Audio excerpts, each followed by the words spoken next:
Quer iniciar a gravação já, Rafael? Boa tarde, então, para todo mundo. Vamos à apresentação do trabalho de conclusão de curso do aluno Giel Silva e procederemos da seguinte maneira. O estudante terá aí 20 minutos para poder, até 20 minutos, né, para fazer a sua apresentação. Depois disso, a gente passa a palavra para a banca, que vai apreciar o trabalho. Na seguinte ordem, primeiro fala o professor Dr. Fábio Morales, da UFSC, e logo em seguida fala o professor Vitor, né, doutorando também da UFSC, e aí depois, né, das duas arguições, o Diel tem a oportunidade de fazer alguma consideração ou responder alguma coisa, caso necessário. Então, de imediato, né, eu reforço o pedido para que todos fechem aí as câmeras e o microfone, para toda a atenção ficar voltada para o estudante que vai apresentar o seu trabalho, e já passo a palavra para o Diel para poder fazer a sua apresentação. Vamos lá.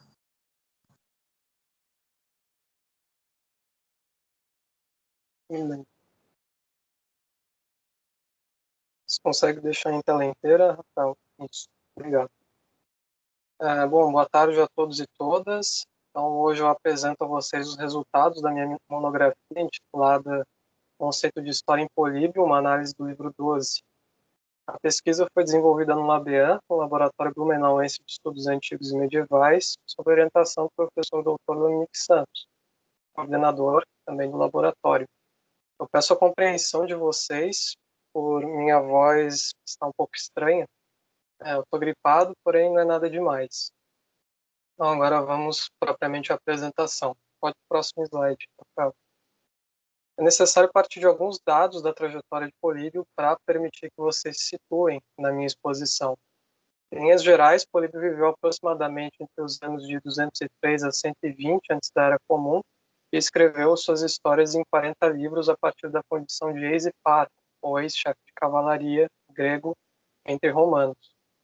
Essa sua composição teve início com um episódio em Pydna, local tradicionalmente macedônio, onde ele foi capturado na condição de inimigo dos romanos, pois defendia a hegemonia macedônica na condição de representante da Confederação Aqueia. Dentre os 40 livros de história escritos pelo exilado, somente os 5 primeiros chegaram integrais. Portanto, quando me refiro ao livro 12, insinua um livro que deixa muitos sentidos em suspenso, parafraseando Aleph Farley. Na mesma medida, me refiro a um livro constituído pela polêmica historiográfica, um termo comum na historiografia contemporânea para designar os ataques e enaltecimentos de um historiador em relação às formas de fazer história de seus predecessores. Ao mesmo tempo, esse historiador identifica sua própria maneira de fazer história e se posiciona numa tradição historiográfica, com a ressalva de Anderson Zalewski Vargas de que a tradição não é uma constante sólida supratemporal, mas um conjunto heteróclito de sentidos apropriados e ressignificados pelos agentes históricos. Próximo slide, Rafael. É com essa postura compreensiva que usamos a Begriffsgeschichte, a história dos conceitos alemã, proposta por Reinhard Koselleck, para identificarmos alguns dos muitos sentidos do conceito de história construídos a partir do livro 12. Muitos, pois é produto das circunstâncias político-sociais e empíricas agregadas a ele, denotando experiências históricas circunstanciais. Eis o nosso objetivo geral. Em consonância com os estudos sobre historiografia grega de John Marinkola, buscamos compreender o historiador antigo em sua tradição e como ela moldou a maneira pela qual os escritores reivindicaram a autoridade historiográfica. A metodologia, em suma, consistiu na busca por termos em grego que indiciassem os sentidos de história, tarefa para a qual o Sócrates Diógenes, popularmente chamado na lusofonia Diógenes, foi fundamental, e na busca por sentidos de história que indiciassem os termos gregos.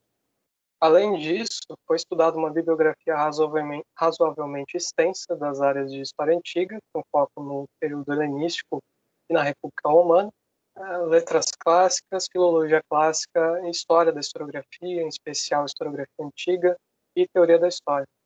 Uma vez que lidamos com o texto grego e o livro 12 não possui uma tradução integral em língua portuguesa, o traduzimos por conta própria, consultando edições em línguas estrangeiras, dicionários e gramáticas, procurando sempre realizar uma leitura vagarosa no idioma original. Agora voltemos ao político. Próximo slide, por favor. Vocês já devem ter percebido que até agora formamos a imagem de uma personagem ambivalente, historiador e política. Políbio, sendo humano, assumiu papéis diferentes na sua trajetória, ainda que bem particulares. Escreveu uma biografia, um tratado sobre táticas, viajou, guerreou de lados distintos, pela arma ou pela palavra. As diferentes personas em torno da figura de Políbio foram problematizadas no primeiro capítulo da monografia, intitulado Entre Grécia e Roma, o historiador pragmático, principalmente do ponto de vista de sua contemporaneidade. Digo principalmente, pois também recorremos, ainda que de maneira breve, a outros testemunhos, como de Géminos, do primeiro século antes da Era Comum, Plutarco, do primeiro século da Era Comum, e Pausânias, do segundo século. E na historiografia dos últimos anos, que enfatizam o caráter bélico e político de Políbio. O ponto de partida e objeto principal da problematização no subcapítulo 1.1, intitulado Fazer Política para Fazer História, o ex-comandante entre generais, foi o conceito de história pragmática, pragmatica historia, expresso no clássico trecho 1225e. Em linhas gerais, a história pragmática é classificada na historiografia moderna como história política e, consequentemente, circunscreve seu autor na esfera política. Como resultado, não obtivemos um Políbio e uma obra histórica apolítica. Contudo, nos pareceu mais convincente utilizar sempre o substantivo militar, acompanhado de suas breves caracterizações, dado o modelo e a estrutura militares da Confederação Aqueia, de sua proveniência e também demais organizações gregas. O conceito de história pragmática, em específico, enquanto resultado de um tripé metodológico, descrito como história política, parece superenfatizar a ação política, uma das outras duas partes, a saber, a investigação das obras escritas e a análise geográfica do lugar historiado. Vemos as bases dessa interpretação no campo semântico do termo, o que a justifica como possível, porém, pensamos não ser mais adequada do que a expressão história pragmática, simplesmente, preservando a polissemia do conceito. Pois, junto da definição de história pragmática enquanto metodologia tripartite, vem a sua ética, em paralelo com a medicina, nos trechos 1225d e 1225e, e sua definição enquanto gênero historiográfico, conforme nossa breve análise do livro 9. Vale notar uma ética e campos de investigação distintos, analogamente à medicina. Após nos aproximarmos da história, sentimos a necessidade de compreendermos o historiador. Próximo slide, por favor. No subcapítulo 1.2, intitulado Viagens Bélicas pelo Mediterrâneo, a formação e o modelo odisseico do historiador, buscamos compreender aquele que Políbio define como homem pragmático, aner pragmatikos, tanto a partir da figura de Odisseu, um personagem da Odisseia de Homero, como exemplo desse tipo de homem, também como noutras 6 passagens do livro 12, em que algum homem é descrito como pragmático, pragmatikos, de forma não proposicional. Como resultado, expomos que Odisseu aparece enquanto personagem mítica aglutinadora das capacidades metodológicas do historiador, enquanto alguém que vê os eventos narrados com os próprios olhos e interroga os testemunhos dos eventos os quais não presenciou. Igualmente, Odisseu marca a ética e a moral do historiador, dado que viaja e sofre intempéries de causas naturais e humanas para realizar o que lhe foi designado, referente ao conceito de pathos, o que constitui a heroicidade do narrador. Em se tratando da figura do líder e do bom governante, a personagem homérica representa, na mesma medida, o modelo, uma vez que a experiência o possibilita realizar predições mais acertadas e realizar escolhas a partir dela, referente ao conceito de empeiros, experiente. Nesse sentido, também é notada certa proximidade com a figura heróica de Alexandre III da Macedônia, o que era comum na rede de diáconos, a qual Políbio mantinha contato enquanto representante político de Megalópolis. Analisando outras 6 passagens que descrevem algum homem como pragmático, vimos que, associadas personagens com capacidades políticas fortes, experiências em lideranças, enfrentamento das reviravoltas do destino, a caracterização do homem pragmático é também realizada com base em protagonistas da história. São homens dotados por natureza, que se ocupam de práticas político-militares na posição de líderes e possuem habilidades argumentativas.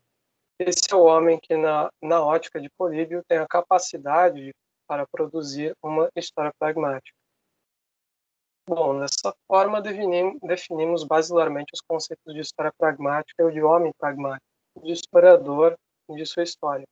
O próximo passo seria olhar mais de perto a polêmica historiográfica, uma vez que ela é constituinte da forma de fazer história para Políbio. Próximo slide, por favor. Esse foi o tema do segundo capítulo, intitulado A Polêmica Historiográfica, a Crítica da Investigação. No subcapítulo 2.1, Ser ou não historiador, uma relação com a Aletheia, analisamos o conceito de verdade nas críticas e classificações de Políbio acerca de outros historiadores no livro 12. São eles Aristóteles, Teofrasto, Calístenes, Teopompo, Éforo e, sobretudo, Timeu. Procuramos argumentar que os conceitos de empiria, experiência, que ficou mais claro, e o de autopáteia, vivência, propiciam a escrita verdadeira da história, pois o experiente e o que viveu os eventos os quais narra produz um texto historiográfico mais próximo da realidade, também compreendida como aletheia nos termos de Políbio. Os que erraram, por sua vez, segundo Políbio, foram por ignorância, agnoia, ou inexperiência, aperia. No primeiro caso, se corrige e se perdoa. No segundo, analogamente ao erro feito por intenção, proaires, se submete à acusação inexorável. É possível perceber que o único historiador que não possuía nenhuma relação com Alexandre III da Macedônia ou seus sucessores, na verdade, se posicionou contra eles, foi Timeu. A ilha da Sicília, defendida por ele, foi um local de disputa entre gregos e cartagineses, sendo esses últimos os inimigos dos romanos nas guerras púnicas, presenciadas por Políbio. Portanto, a crítica voltada a Timeu, até então, não se deve somente a Políbio ser seu sucessor cronológico na composição das histórias. De regra, os sucessores criticavam muito seus predecessores, mas também a motivos políticos inerentes ao domínio do Ocidente grego pelas redes macedônicas, no primeiro momento, e ao domínio romano, no segundo. Vendo que há muito mais do que regras de escrita no livro 12, percebemos que deveríamos investigar melhor como essa tal escrita, intimamente ligada com a retórica no contexto de Políbio, se relacionava com a história. Próximo slide, por favor. Com isso, partimos do trecho 12.25b, de acordo com o qual a investigação dos discursos, logos, deve ser acompanhada da investigação da causa, a etia. São as causas que dão encadeamento ao texto historiográfico e conferem utilidade à história, pois possibilita saber o que deu certo e o que não deu e por quê, isto é, permite fazer analogias entre o passado e o presente com o fim de corrigir as próprias ações. Como resultados, compreendemos que Políbio serve-se da retórica para compor seus discursos históricos. No entanto, a atividade do historiador se define de maneira distinta da do retor, justamente pela investigação das causas, o que implica não só uma metodologia de investigação da verdade do ocorrido, como a formação de um tipo discursivo distinto, o historiográfico. Contudo, não se pode naturalizar a forma de Políbio fazer história, nem considerá-la um parâmetro para seus predecessores. Uma vez que a maneira de se escrever corresponde à maneira de se investigar, devemos voltarmos às tradições com as quais o megalopolitano dialoga para compreendermos as recepções e ressignificações de seus procedimentos históricos, alguns já vistos até aqui.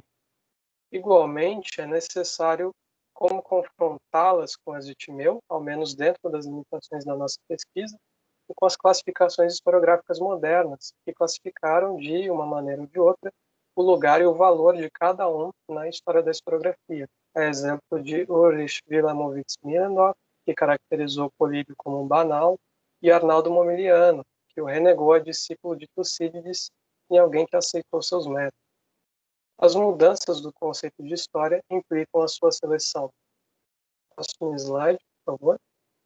A nossa problemática se consistiu nesse esforço hermenêutico, e a ele nos dedicamos com fôlego no capítulo seguinte, intitulado Tradição e Renovação, conceito de história no livro 12. No primeiro subcapítulo, Ver e Ouvir, um caso de recepção tucidideana, partimos do trecho 12:27:4, para compreendermos a relação entre ver e ouvir na sua hierarquia epistemológica, bem como a relação entre a interrogação de testemunhas, análises, e a crítica a Timeu por restringir-se às obras em bibliotecas. No segundo momento, buscamos problematizar uma parte da historiografia moderna que naturalizou as críticas de Políbio a Timeu e outra que atribui a Políbio uma aceitação do método de Tucídides, quando não uma simples decadência da historiografia em seu período pós-clássico. Destacamos a tensão entre o moderno conceito de história em sua interpretação dos antigos, em que nesse movimento e em suas contradições, adotou Tucídides como parâmetro universal da escrita da história. A partir disso, só restava a Políbio ser pior ou ter aceitado seu mestre de 200 anos. Diferentemente, nosso objetivo foi compreender o conceito de história de Políbio a partir do campo de sentido gerado no sistema cultural ao qual ele pertence, quais os desafios e problemas enfrentados no seu tempo, como reagiu ou deixou de reagir a eles. Próximo slide, por favor. Essa proposta nos conduziu a relacionar Políbio com seus predecessores imediatos, no subcapítulo 3.2, intitulado O Elogio a Éforo, um novo mundo para se fazer história. Partimos principalmente de Éforo de Cime, pois elogiado pelo autor como o primeiro a escrever uma história sobre o todo, traduzido modernamente como história universal, e identificado pela historiografia contemporânea como alguém que remodelou a prática de investigação histórica face à amplitude geográfica do período helenístico, não presenciado por Tucídides. Embora a maior mobilidade tenha possibilitado ao historiador autóctico estar presente em lugares distintos dentro de um curto espaço de tempo, a desejada omnipresença ficou ainda mais distante. Na necessidade de compreender o arranjo de eventos e seus desenvolvimentos num plano espacial muito mais abrangente, o historiador teve de passar a lidar com a interrogação de testemunhas, anácrises, muito mais frequentemente e com maior cuidado do que antes. Políbio buscou esse cuidado na experiência, partindo sobretudo de outro historiador helenístico chamado Teopompo, também citado por Políbio, e capacita o historiador não só a apreender os eventos vistos com os próprios olhos, como ser bem-sucedido na interrogação de testemunhas. Por consequência, o problema da investigação se torna, na mesma medida, um problema de compreensão espacial. Nesse sentido, buscamos argumentar que no livro 12, o conceito de ecúmena, ou ecumene, por vezes traduzidos como terra habitada, mundo habitado ou história universal, diz respeito ao espaço e às populações antes dominadas pelos macedônios e que na época de Políbio passavam a ser dominadas por Roma. Portanto, a ecúmena não se refere à terra completa, mas à geografia helenística incorporada por Roma, somada ao Ocidente Mediterrâneo, com o fim da Terceira Guerra Púnica, presenciada e narrada por Políbio. Isso corresponde ao seu objeto de estudo principal, anunciado na abertura de seu primeiro livro, em que ele exalta a expansão e constituição hegemônica de Roma sobre a ecúmena como um evento sem precedentes e de maior importância em sua época. Próximo slide, por favor. Bom, dado o panorama da monografia, podemos perceber que o conceito de história, já em Políbio, constitui uma polissemia muito abrangente e se relaciona com diversas outras constelações, sendo que passamos por algumas: vivência, sofrimento, experiência, inexperiência, previdência, verdade, inquirição, investigação, pesquisa, interrogação de testemunhas, ver, ouvir, causa, discurso, ignorância, pragmático, ecúmena. O termo reistoria, que é algo que de súbito chama a atenção do pesquisador atual, uma vez que a nossa palavra história o corresponde diretamente em termos linguísticos. Com o maior número de ocorrências no livro 12 do que qualquer outro das histórias de Políbio, 30%, do todo corresponde, sobretudo, ao sentido de história escrita. O termo igualmente aponta, em maior ou menor medida, aos outros elencados por nós, e vai muito além da pesquisa ora realizada. Dada a constituição do livro 12 em polêmica historiográfica, podemos ver como a história é uma forma de se fazer política. Na polêmica subjaz a crítica política e moral. Os nomes defendidos por Políbio possuem alguma ligação com Alexandre III ou os reinos helenísticos, enquanto mais antagonizado, agiu contra a integração da Sicília pelos Diados. Ao lado de Cipião Emiliano, um general romano que Políbio acompanhou, Políbio representava e buscava representar um modelo de político-militar grego, conhecedor de Homero, da filosofia, da teoria e da ação política, e, enfim, da formação de homens pragmáticos.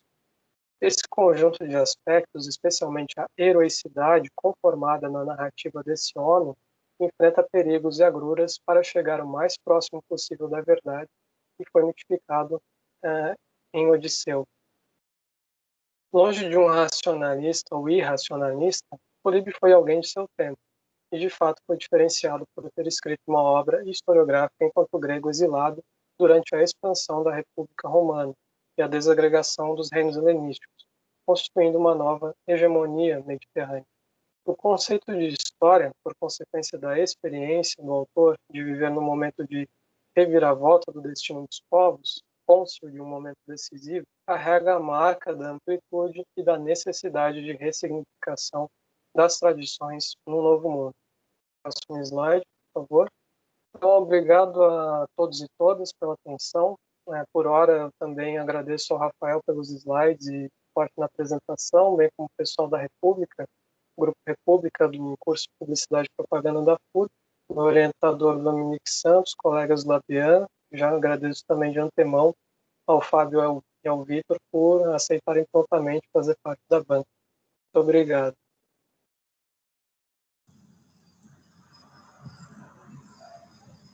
Obrigado, Diel, pela apresentação.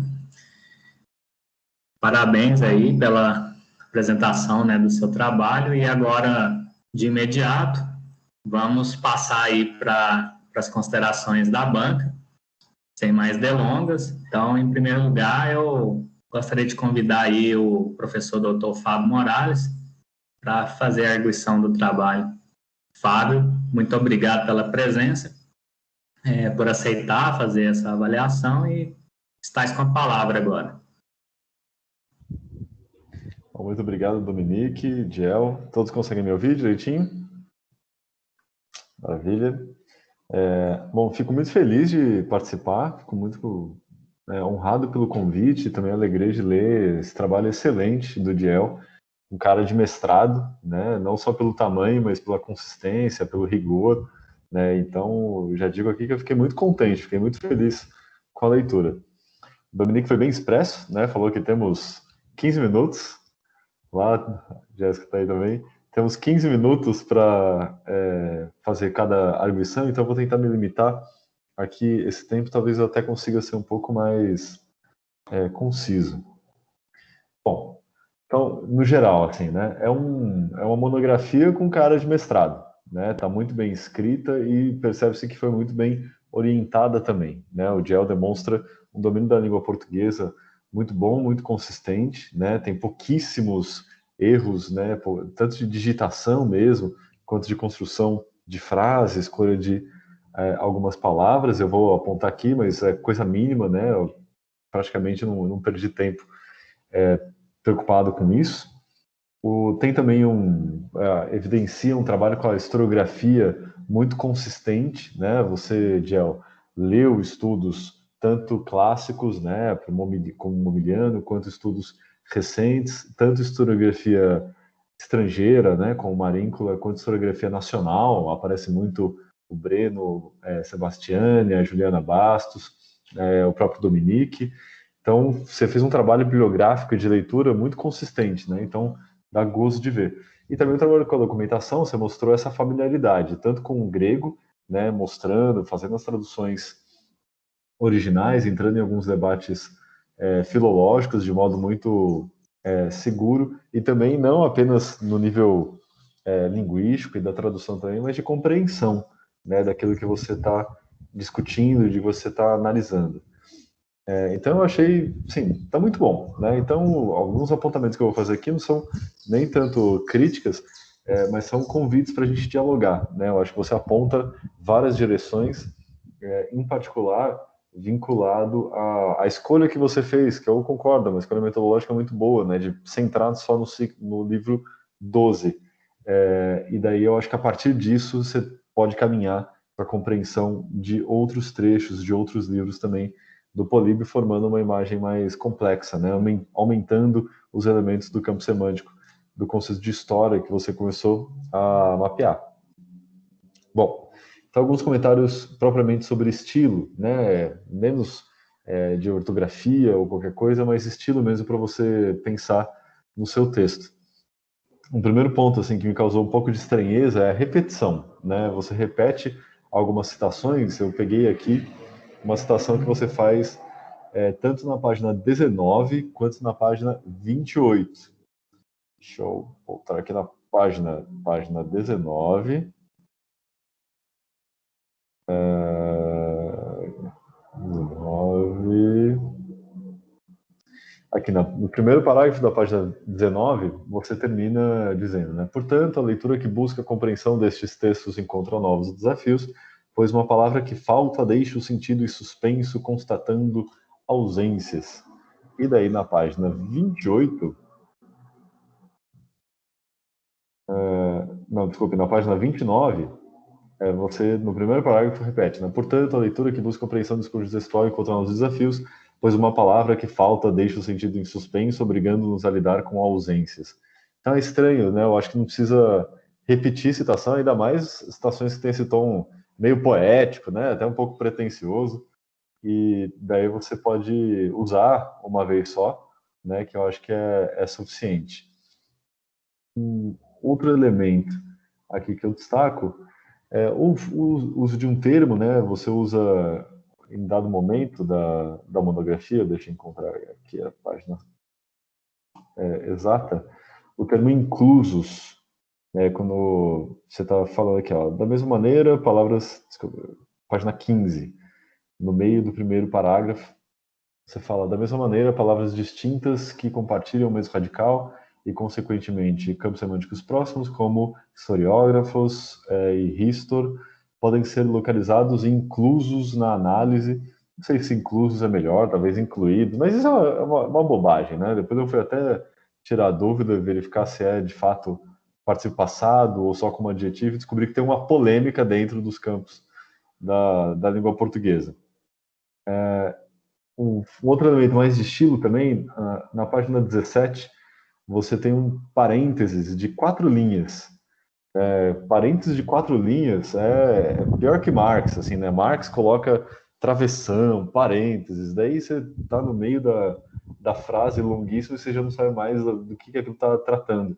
Então eu sugeriria evitar isso, né? Não precisa ser uma escrita telegráfica, né? De frases curtas, como normalmente a bibliografia em inglês faz, né? Tudo muito direto, tudo muito prático, mas evitar frases muito longas de várias linhas, principalmente entre parênteses, né? Que deixa a coisa mais confusa. Nesse caso em particular, eu acho que valia uma nota.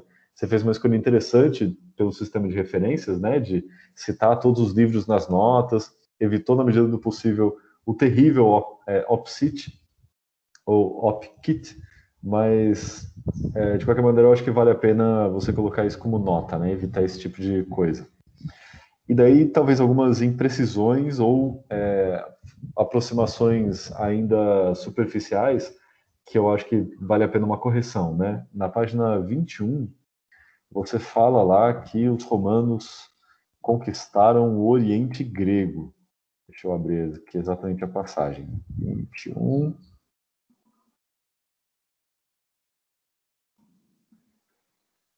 No meio do primeiro parágrafo, você diz: tal estudo nos permite ver problemas estruturais a partir das guerras envolvendo Roma, o que corresponde à trajetória de Políbio após 168, quando essa Roma conquistou o Oriente Grego e levou o Aqueu como exilado e ex-comandante. Você está se referindo a 168.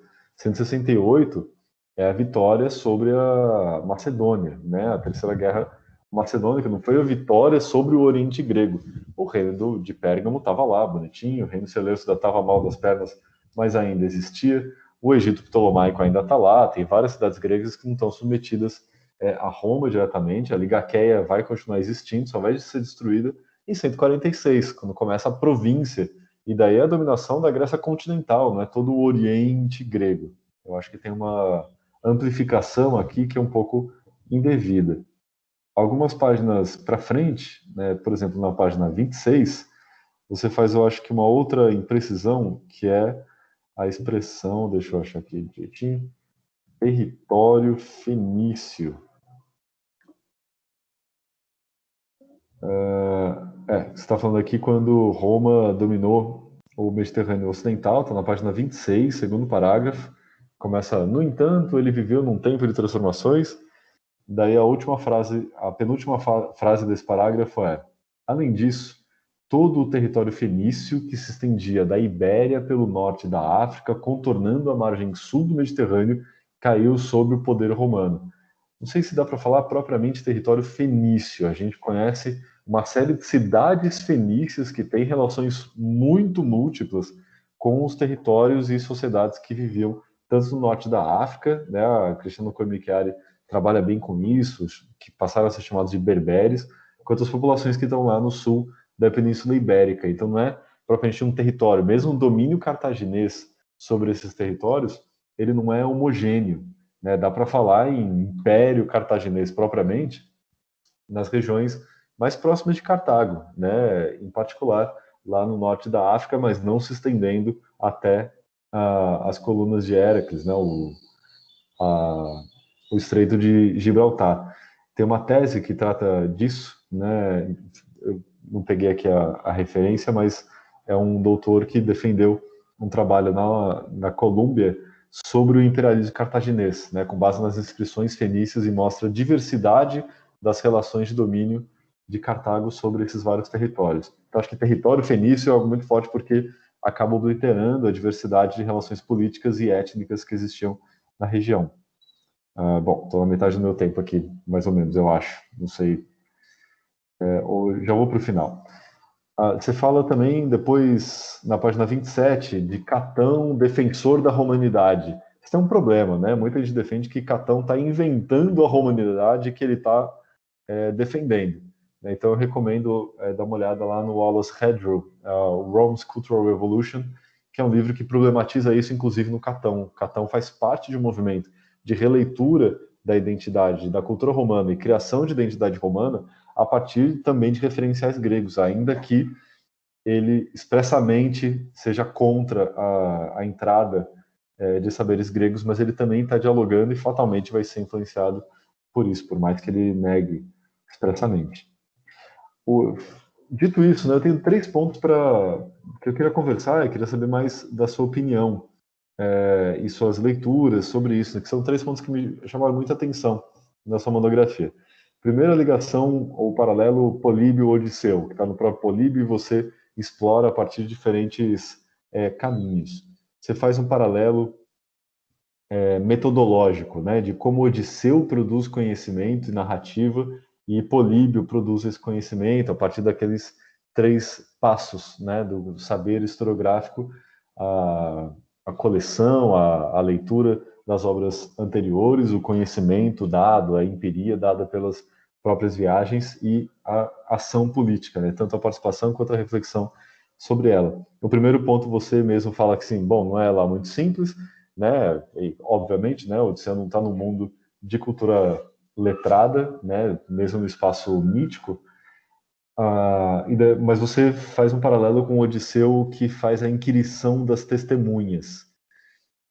Isso eu achei, né, talvez questionável, né? O Odisseu, ele faz uma inquirição, né? Ele vai atrás dos testemunhos para saber a verdade quando ele volta para Ítaca, né? E ele quer saber quem manteve a lealdade em relação à casa real de Ítaca e quem ficou do lado dos pretendentes. Então ele vai lá e investiga a Penélope, investiga o criado, o porqueiro, as criadas, todos os trabalhadores do seu palácio. Eu não sei se isso vale para o trecho que é estratégico, que é a narrativa do próprio Odisseu lá na Ilha dos Feácios.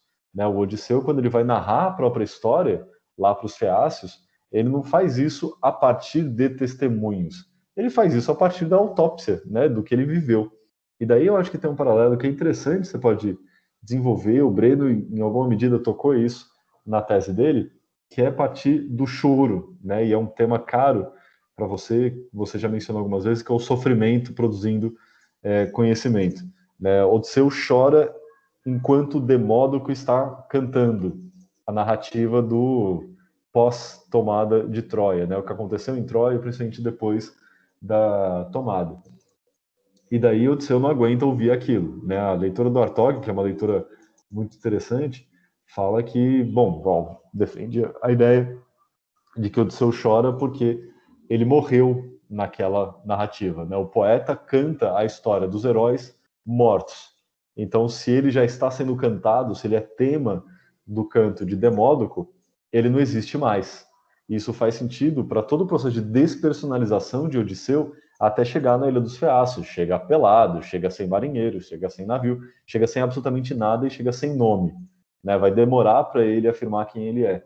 E ele só afirma quem ele é quando ele recupera a história e passa a contar a história de si mesmo. Ou seja, ele vira uma espécie de poeta de si.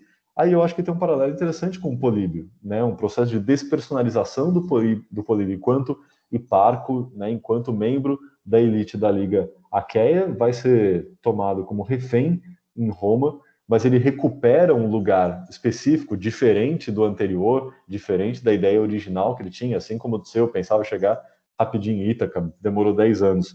Políbio também vai demorar muito para ter uma posição de prestígio na Liga Aqueia e vai passar por isso depois de ser despersonalizado, depois de se tornar refém. Ele recupera isso não a partir da escrita de si, não se trata de uma autobiografia, mas é uma escrita da sua própria época. Então eu acho que é um paralelo, dá para explorar esse paralelo Políbio, Odisseu, e talvez entre Timeu e Demódoco, né, como aquele que está contando a história, negando a própria identidade de gente como o Políbio. O segundo ponto é algo que você diz, eu não entendi. Eu queria que você explicasse um pouco melhor. Você apresentou novamente na sua apresentação agora, né? O Políbio como uma espécie de defensor do sistema helenístico e o Timeu como alguém que é contra o sistema helenístico. No começo da monografia, você define lá o sistema helenístico, citando o Henrique Modanes, né, nosso colega da UNB, como, né, a rede de relações, principalmente no mundo dos impérios, né, de relações políticas entre os reinos, as ligas, as cidades, todo mundo estava agindo lá no Mediterrâneo Oriental. Em que sentido o Políbio é um defensor do sistema helenístico? Em que sentido Roma faz parte desse sistema helenístico? O próprio Henrique Modanes, ele vai falar que Roma gerou o colapso do sistema helenístico, ou seja, algo externo. Você mostra na sua monografia, citando, né, o Políbio, que Roma faz parte disso. Então, o que significa ser defensor do sistema helenístico? É defensor de uma integração das duas metades do Mediterrâneo, ou defender a Macedônia, né? Em algumas passagens você parece se aproximar disso. Timeu contra a Macedônia e Políbio pró-rede helenística, sistema helenístico / Macedônia. Eu queria que você explicasse um pouco melhor, principalmente considerando que a Liga Aqueia se colocou a favor de Roma e contra a Macedônia na Segunda Guerra Macedônica. Depois vai ter problemas lá, vai surgir uma facção pró-Perseu da Macedônia, e daí os romanos vão para cima, e nessa que Políbio acaba caindo. Mas, ou seja, né, a Liga Aqueia, enquanto Políbio estava lá, eventualmente foi contra o chamado sistema helenístico. Então, o que você está falando aqui? Né? E considerando em particular assim, as disputas da Liga Aqueia com Esparta, o sistema helenístico não era nada homogêneo. E daí os paralelos, as referências que você faz a Alexandre, terceiro da Macedônia, o Alexandre Magno, eu acho que precisam ser melhor especificadas e fundadas. Né? Todas as vezes que você faz isso na sua monografia, você puxa uma nota que faz referência a um outro trecho da sua monografia, que, por sua vez, faz referência a outro trecho da monografia, então parece algo meio circular. Né? Então, essa defesa de Alexandre, eu achei que precisa ser mais fundamentada, né? E definir o que é esse sistema helenístico que Políbio faz parte contra Timeu, que parece que é alguém que recusa a integração, se eu entendi bem. Mas eu acho que isso não ficou muito claro. Isso está bem especificado entre as páginas 45, 46 e 56. Eu vou ler o trecho da 45, só para parecer que eu não estou forçando a barra, ou talvez você me mostrar que eu esteja lendo errado. A última linha da página 45 você diz: opondo-se à integração ao sistema helenístico, Timeu escreveu suas histórias sobre a Sicília justamente em oposição à proveniência de Políbio, que fazia parte deste sistema e das suas negociações com Roma. Por consequência, Políbio carregava Alexandre como herói sobredotado.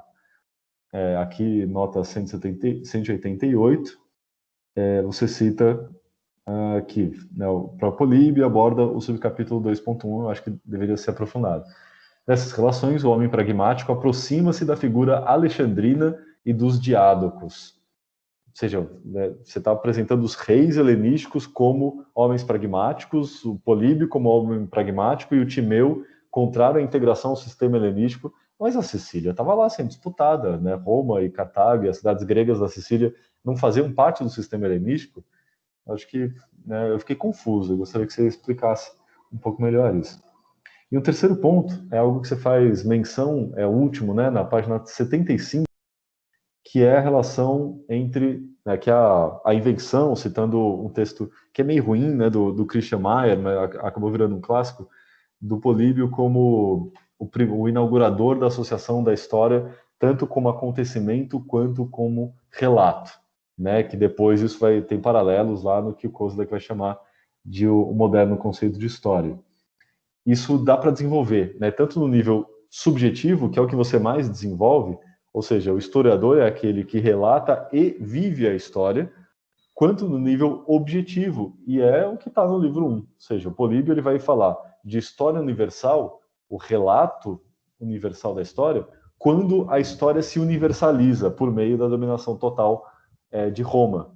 Ou seja, tem uma articulação entre o relato e o acontecimento, tanto no nível subjetivo quanto no nível objetivo.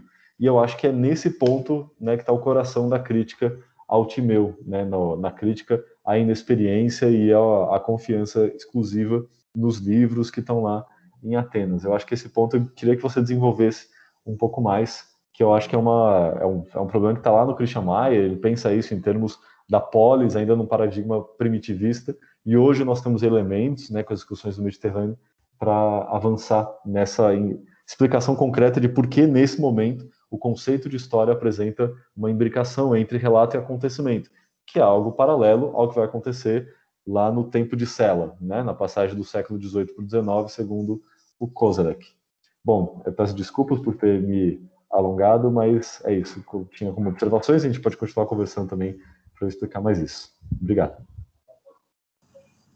Nós que agradecemos, Fábio, pela excelente análise, e não tem problema, né, o que precisar ser comentado aí, depois a gente continua conversando, certamente ainda vamos falar muito de Políbio, e agora, de imediato, eu chamo aí o professor Vitor para também fazer as suas considerações, né, sua leitura aí do trabalho do Diel.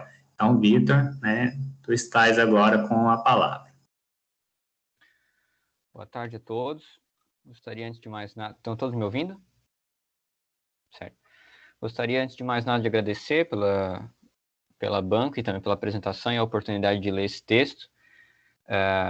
Eu não só gostei de avaliar o trabalho, né, como também acabei aprendendo muito com o trabalho. É uma coisa sempre legal, né, de participar de defesas, porque a gente vem avaliar o trabalho, mas sempre acaba aprendendo muito junto, né.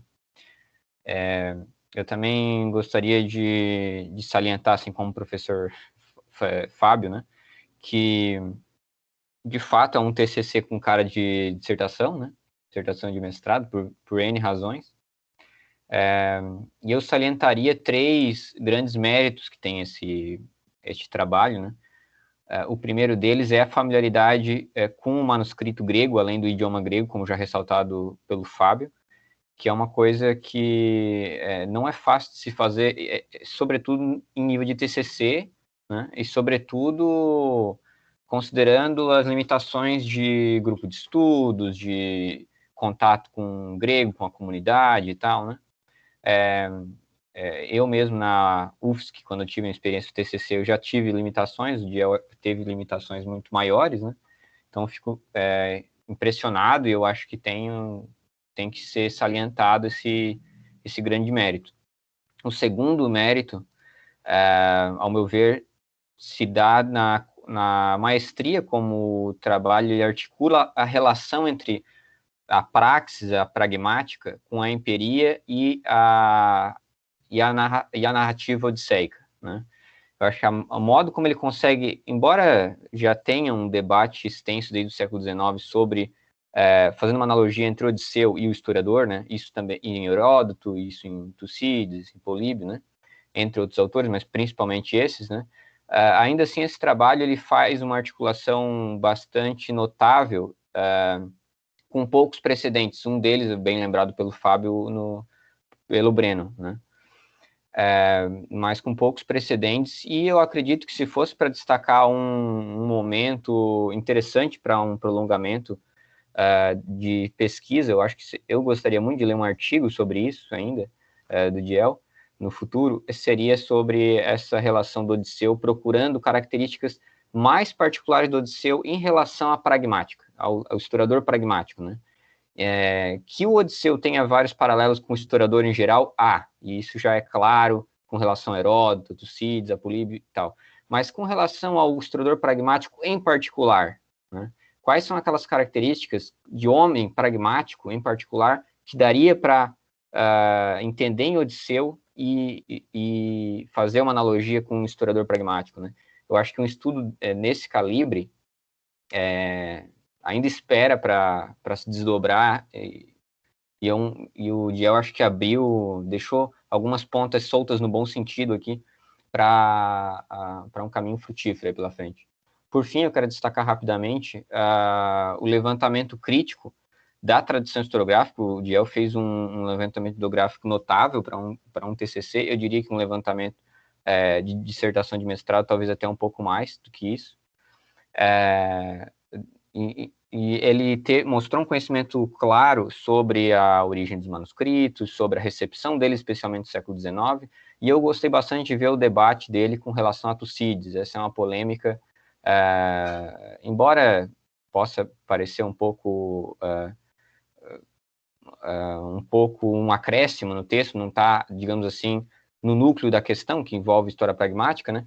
Mas a recepção desse historiador, né, ela continua sendo importante, porque esses historiadores antigos continuam, de alguma forma, nos ajudando a refletir sobre o historiador contemporâneo, né? E colocar o Políbio de volta nesse debate é sempre interessante. Nem todos os trabalhos fazem isso, né? Normalmente acabam pelo diálogo lá na historiografia antiga, e esse retomada para a historiografia contemporânea, a recepção foi muito bem feito.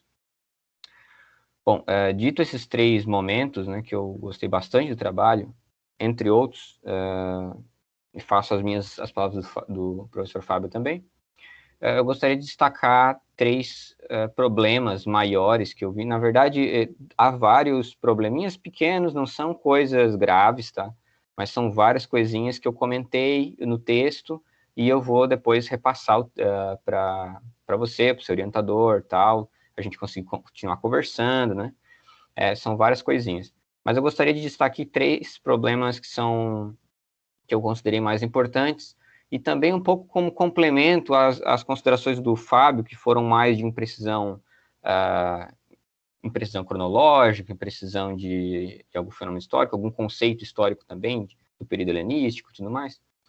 Eu gostaria de, até um pouco como complemento, né, enfatizar problemas de caráter linguístico e teórico, que também são a minha especialidade, né, o que eu estou mais familiarizado. Então, o primeiro problema que eu vejo é um problema de consistência conceitual, tá? Depois eu vou passar para um problema teórico-metodológico e, por fim, um problema linguístico, em particular, que é um pouco mais incômodo. Mas, de novo, né, eu enfatizo que o TCC tem muito mais méritos do que, muito mais virtudes que vícios. e se essas coisas não darão tanto trabalho assim a serem corrigidas, ou nesse texto mesmo, ou em trabalhos posteriores, dependendo do caso. Muito bem, no primeiro caso, sobre a consistência. Basicamente, eu vi no texto 3 afirmações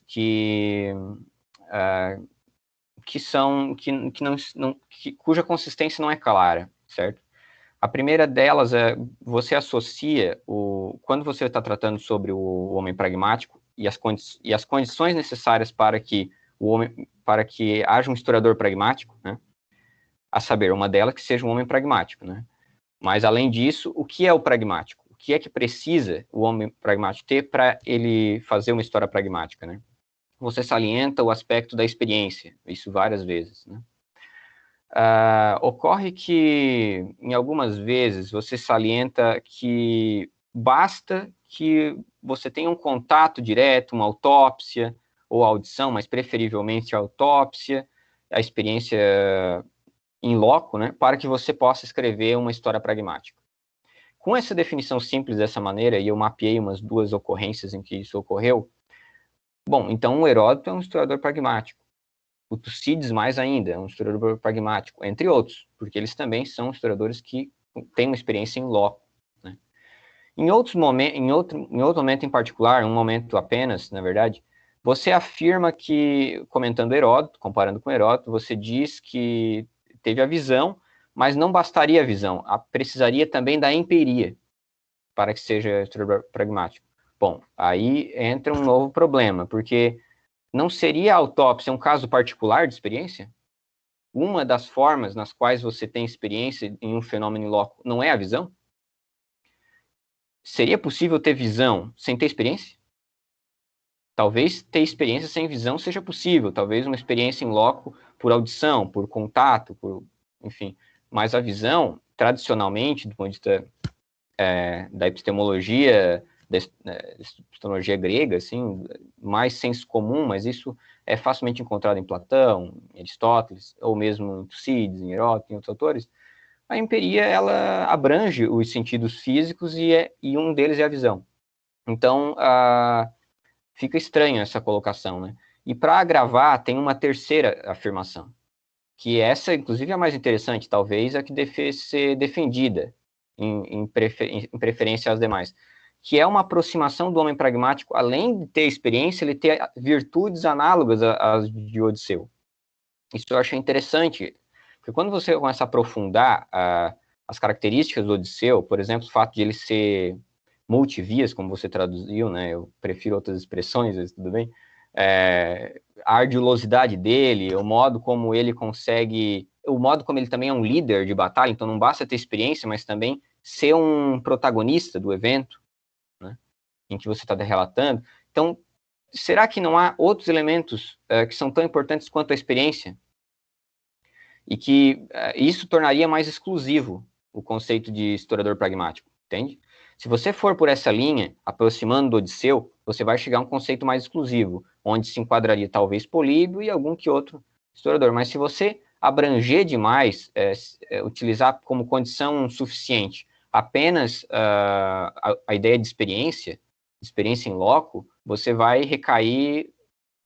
espraiar o conceito de historiador pragmático para muitos outros historiadores, e aí eu acho que gerar problema. Então, esse é um ponto que eu acho que você deve dar uma olhada nessas passagens, tá? E especialmente nos comentários que eu fiz na página 32 e 57 a respeito disso.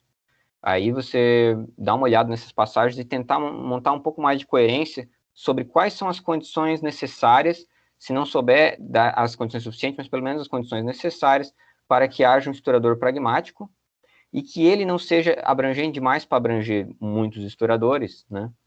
E que não é a intenção do Políbio, claramente.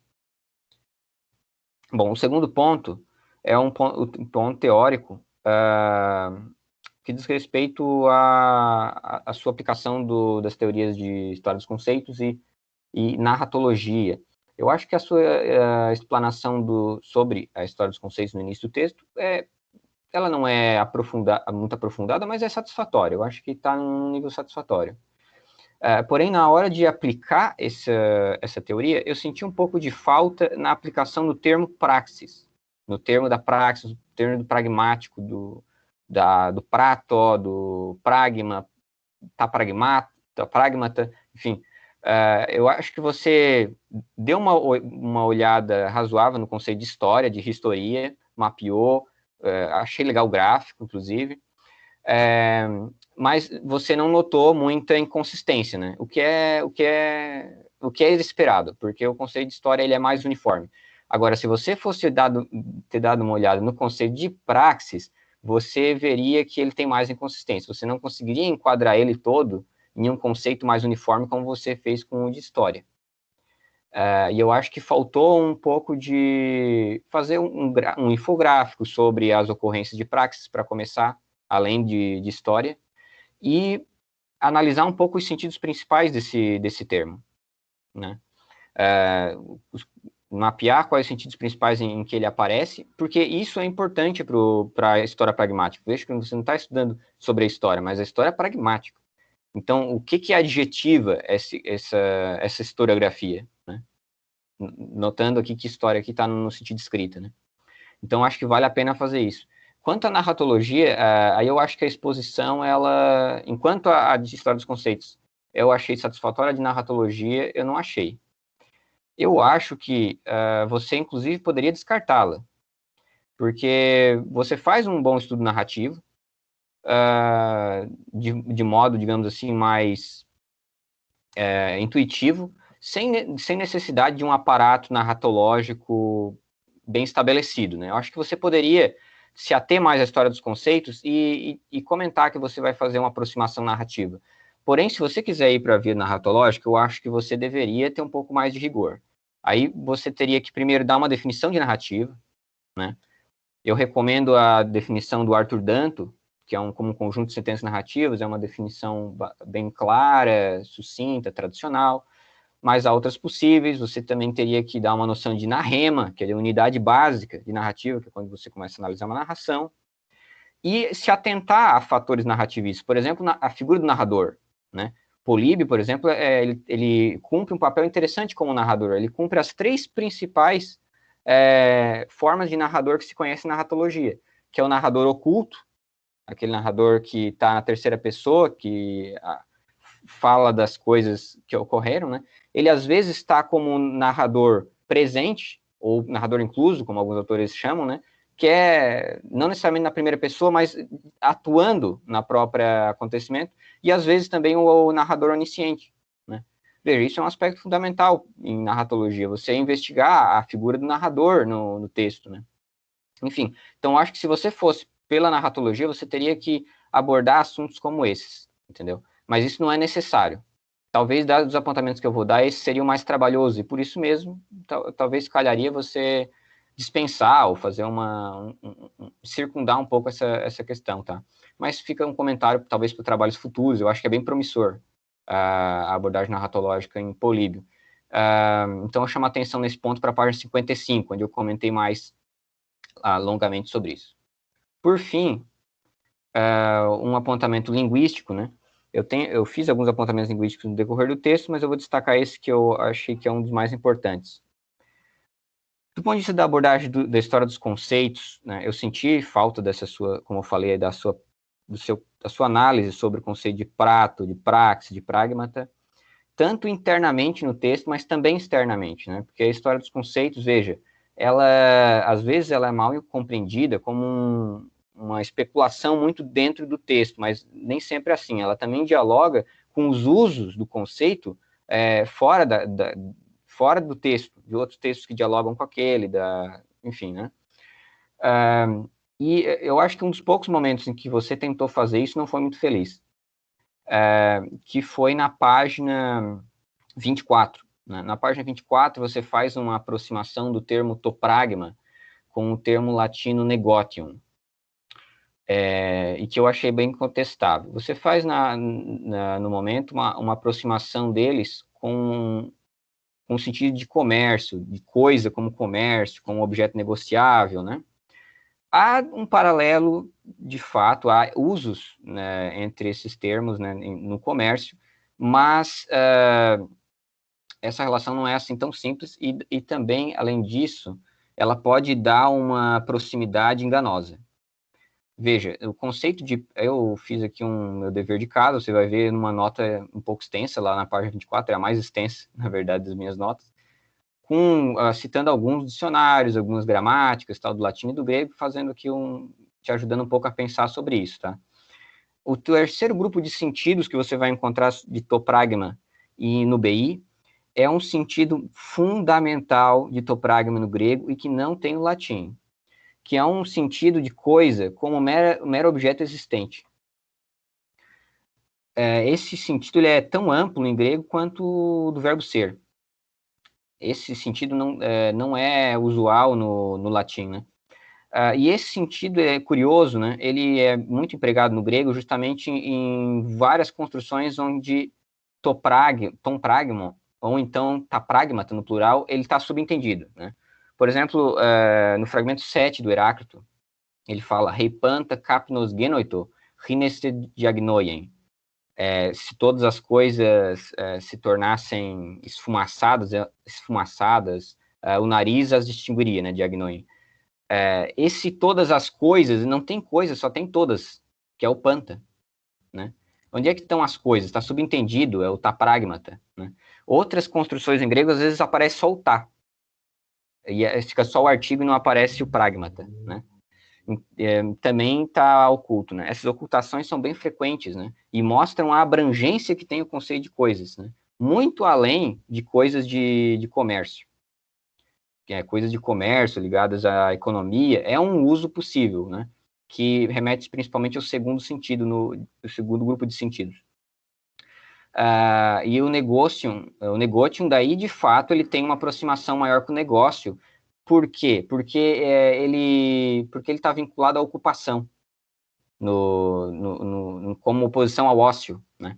Ele tá vinculado à ocupação, ao ofício, ao trabalho, né?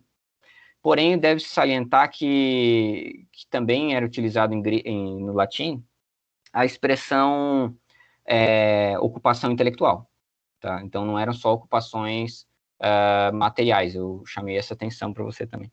Então, esse paralelo, enfim, mais paralelos como esse, mas talvez mais frutíferos, são interessantes para dar uma proporcionalidade exterior de análise da história dos conceitos, né? Eu acho que nesse momento ele não foi tão feliz, embora eu entenda os seus propósitos nesse campo, porque eu estaria aproximando o mundo romano aqui do mundo grego, né? Muito... Faz sentido o que você está fazendo, mas acho que deve ser feito com um pouco mais de cuidado, um pouco mais de... enfim, uma argumentação mais arguta, filológica, né, nessa passagem, né? Então, eu acho que você deve tomar um pouco de atenção nesse ponto, né? Em especial, então, o comentário da página 24. Tá? Então, seriam essas as minhas colocações principais, né? Como eu disse, tem várias outras, mas elas são pequenininhas, são pontinhas aqui e acolá, você vai encontrar no decor do texto. Se tiver alguma dúvida, a gente pode conversar, né? Fica à vontade. E sempre lembrando que os méritos do teu texto são muito maiores do que esses problemas, né? Alguns dos quais podem ser resolvidos apenas sendo descartados, como é o caso da narratologia, né? E outros você pode, enfim, precisar um pouco, tomar um pouquinho de cuidado ali, dar uma revisada, eu acho que você consegue facilmente passar por esses problemas. Obrigado, Vitor, também pela excelente análise aí, reflexão que com certeza vamos considerar. E de imediato eu passo a palavra aí para o Diel, né, caso queira comentar alguma coisa, né, responder alguma questão, né, fazer alguma elucidação aí sobre algum ponto específico, poderá fazê-lo nesse momento. Então, Diel, agora tu estás com a palavra aí para se manifestar.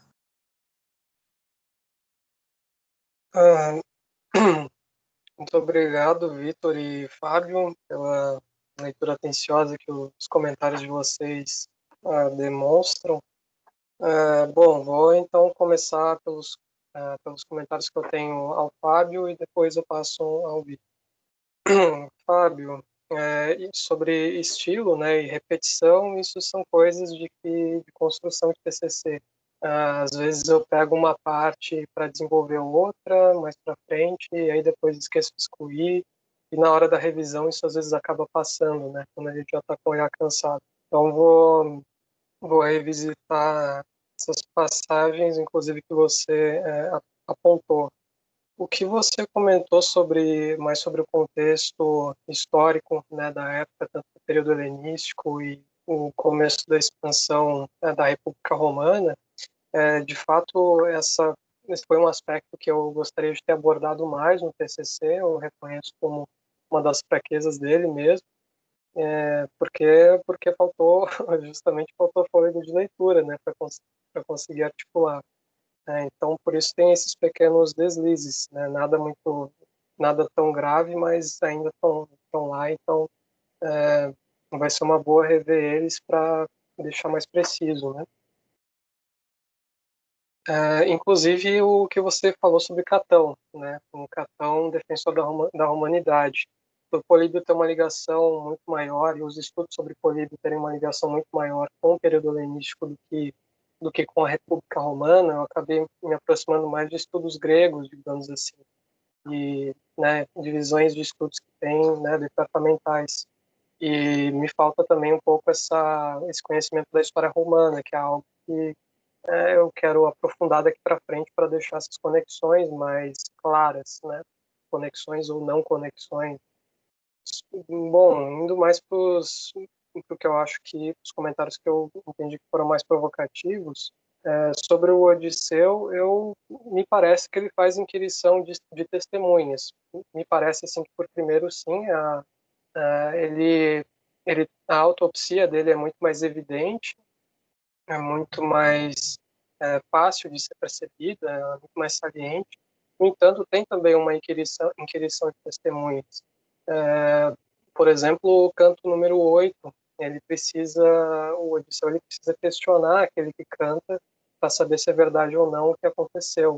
E como o próprio exemplo que você deu, quando ele volta para Ítaca, ele vai questionando as pessoas para saber o que aconteceu lá enquanto ele estava fora de Ítaca. Então, acho que existe sim, eu não tô inventando isso, né? Eu já parto aí um pouco do Francisco Murari Pires, no livro dele, Mito e História, que é a tese se eu não me engano, foi a tese de professor titular, eu acho, algo assim, que ele publicou como livro. Então, ali já tem alguns princípios de inquirição. Então, por isso que eu tomei a liberdade de fazer essas comparações.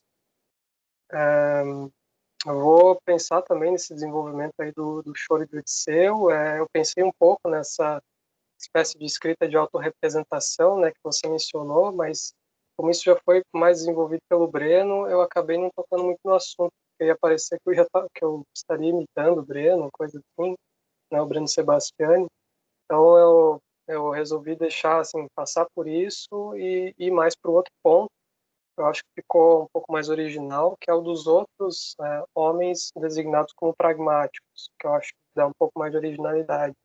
Mas eu vou continuar repensando nessa espécie de apropriação ou ressignificação de Odisseu, enquanto, como o Sebastiani diz, né, como uma reinvenção a partir do próprio fracasso, né, pela narrativa, algo assim.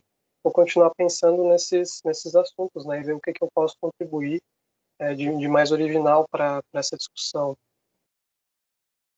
Sobre o Políbio, né, defensor do sistema helenístico e Timeu contra, aí tem algo que me parece que não foi, você está correto, não foi tão explorado por mim, ficou carecendo um pouco por causa do que eu mencionei antes, da falta de fôlego para pesquisas de contexto histórico.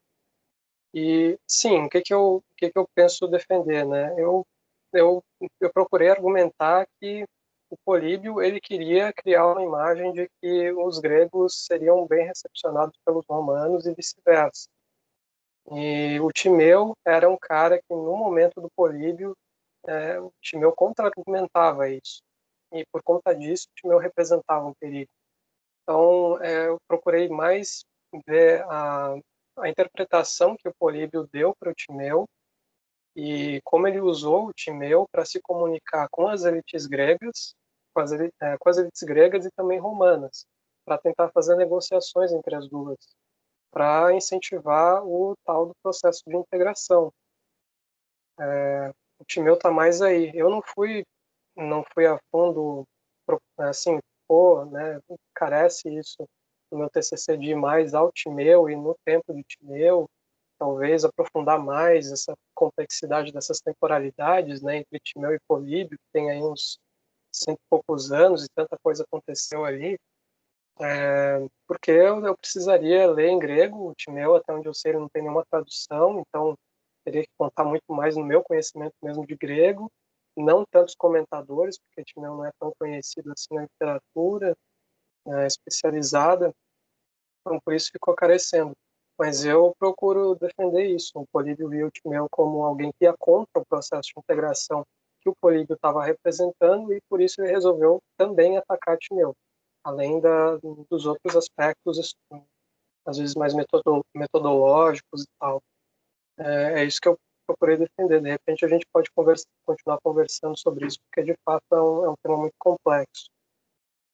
Sobre Alexandre, foi algo que eu descobri, eu me deparei de maneira que eu não esperava mesmo.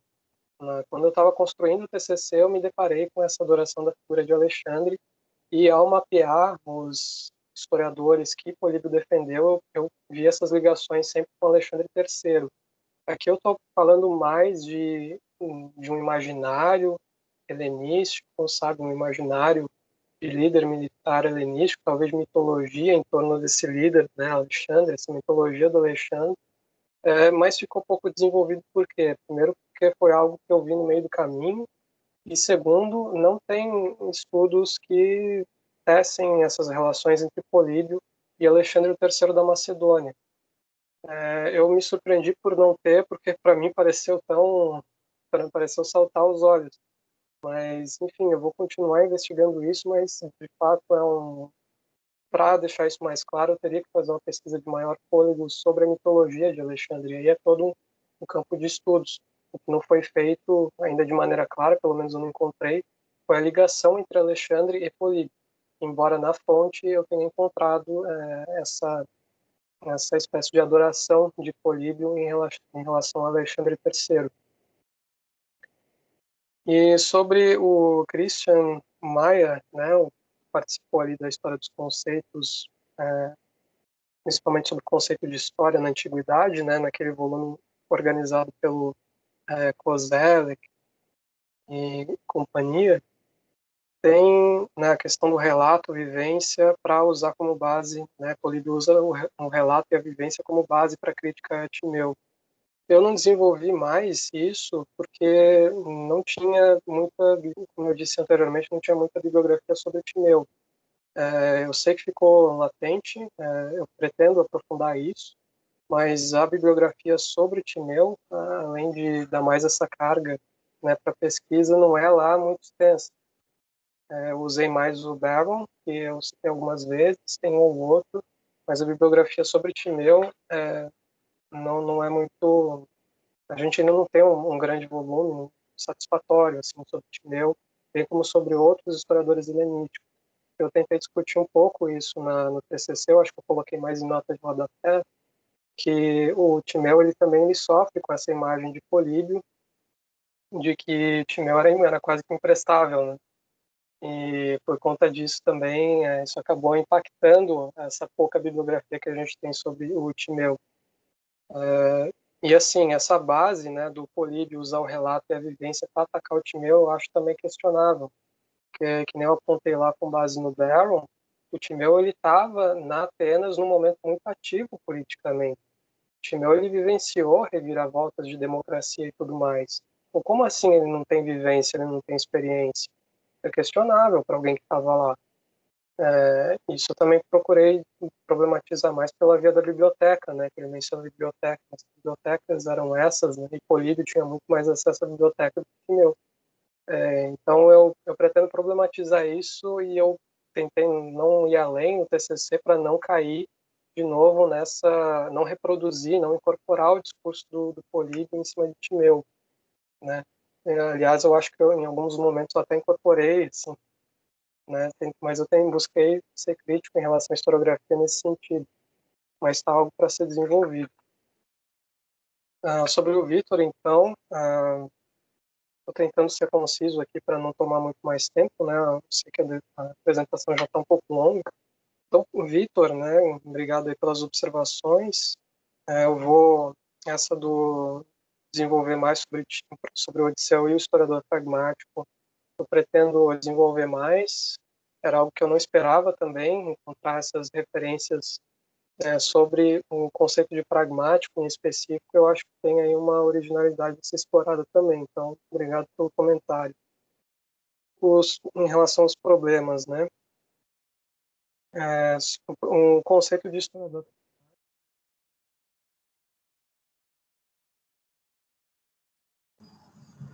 O som parou ali, ó. Que alguém tinha começado a...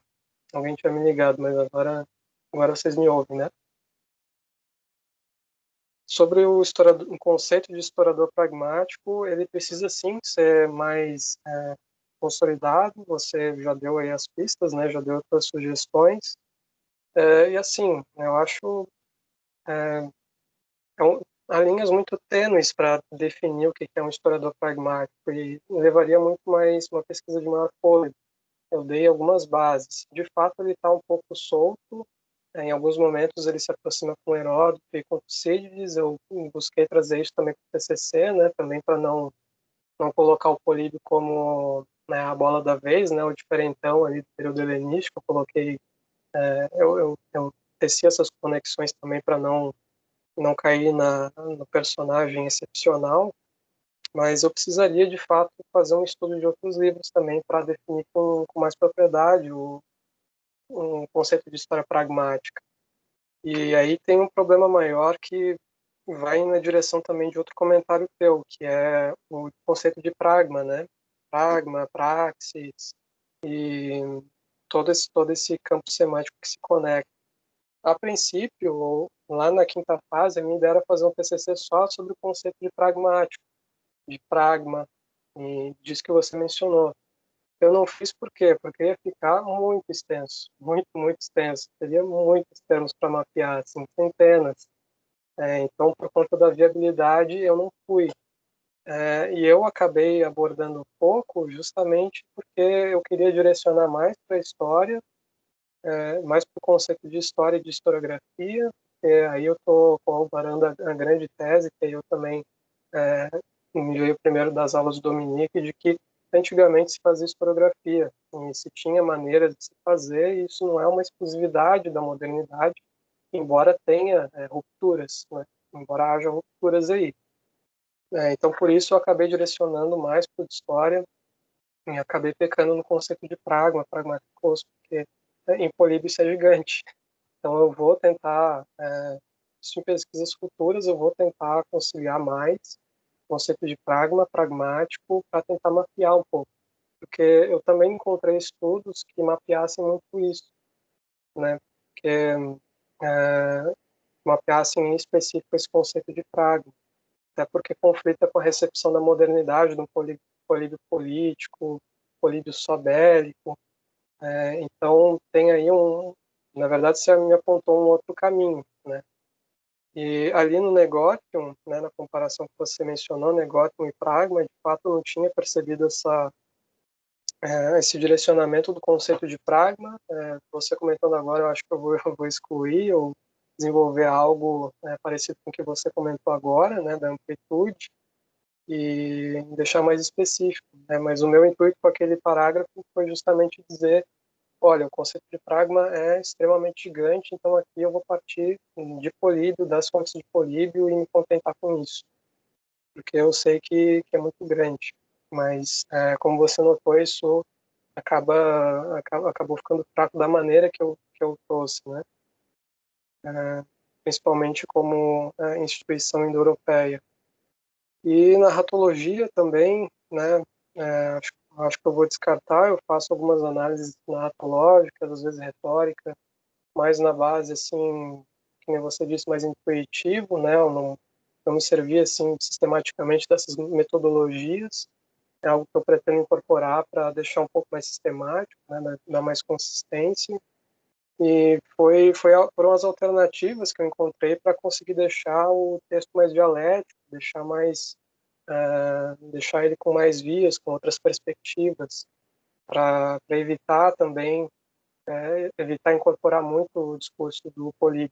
Então, eu analisava assim o que o Políbio dizia e confrontava por meio da narrativa, a mesma passagem por meio da retórica, para tentar ampliar um pouco e chegar no conceito de história, né, numas nuances mais precisas do conceito de história. E, bom, acho que é isso. Eu acredito que eu fiz aí alguns comentários satisfatórios. A gente pode continuar conversando daqui para frente. E muito obrigado à banca pelas considerações. Obrigado, Diel. Acho que foram sim satisfatórios. Acho que, né, a banca também considera isso. Então é momento da gente cumprir o protocolo, se retirar, vamos ali para o WhatsApp conversar sobre o seu trabalho, né, para poder avaliá-lo, né, verificar se merece aprovação, etc. Então vamos lá conversar. Convido aí o Vitor, né, e o Fábio para a gente deliberar ali, né, no grupo da banca, no WhatsApp. Vou desligar meu microfone e minha câmera e em breve estamos de volta para comunicar o resultado.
Olá, Diel, parabéns pela sua apresentação. Foi muito lindo ver tu apresentar, foi incrível. A gente trouxe aqui um agradinho, um mimo. Espero que tu goste. Deixa eu compartilhar aqui a tela contigo.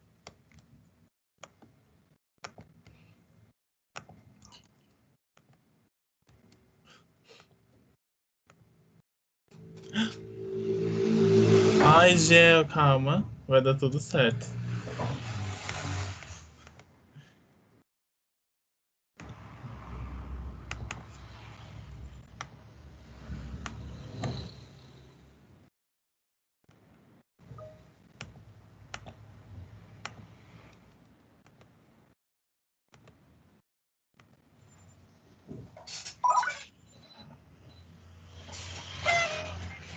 Parabéns! Essa então é a lembrancinha da República pra ti. A gente espera que tu tenha gostado de todo o suporte que a gente deu. E a gente sabe que o teu caminho só tá começando, porque tu fez um trabalho incrível e com certeza vai continuar fazendo. Parabéns. Obrigado, Rafael. Obrigado, pessoal aí da República, que está fazendo toda essa articulação para divulgar os eventos e fazer acontecer aqui.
Olá, estamos de volta aqui, né, para comunicar o resultado. Em primeiro lugar, eu gostaria de dar os parabéns aí ao Diel, né, por ter feito esse trabalho.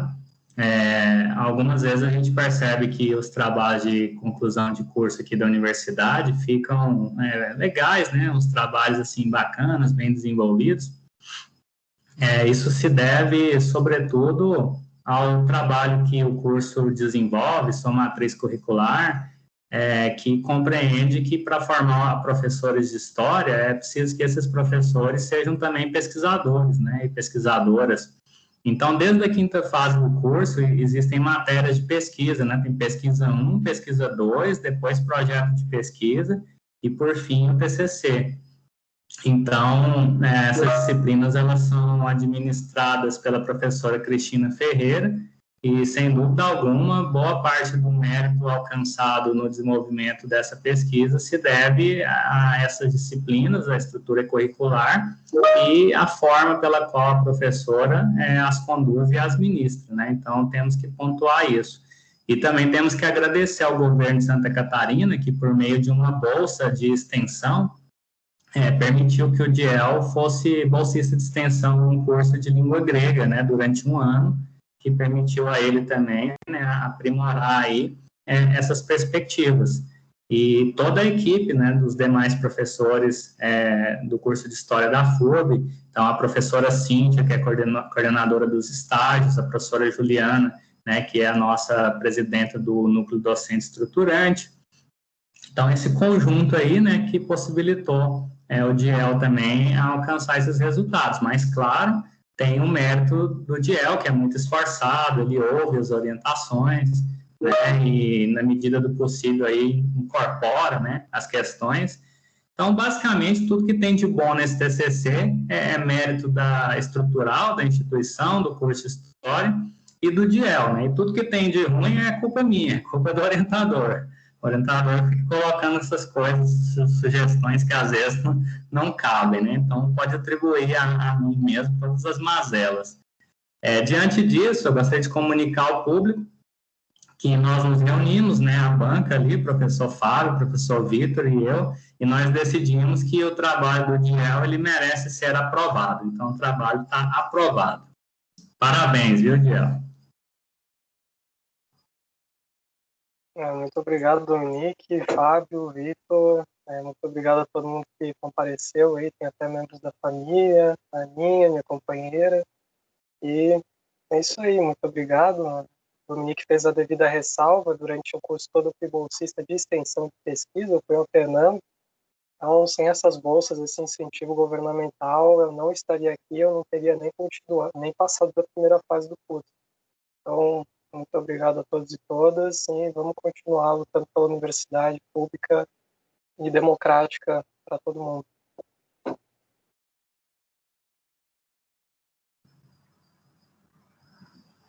Obrigado a todos que estiveram presentes, parabéns, Diel, mais uma vez. Então, a gente chega ao fim dessa atividade, o Diel pode conferir aí no chat o carinho, né, de todos os participantes. Teve até indicação de bibliografia ali, que o Fábio sugeriu, né, e já foi colocado ali para você pelo Santiago, e os seus colegas, companheiras aí de laboratório, de curso, professores e professoras, todo mundo te parabenizando.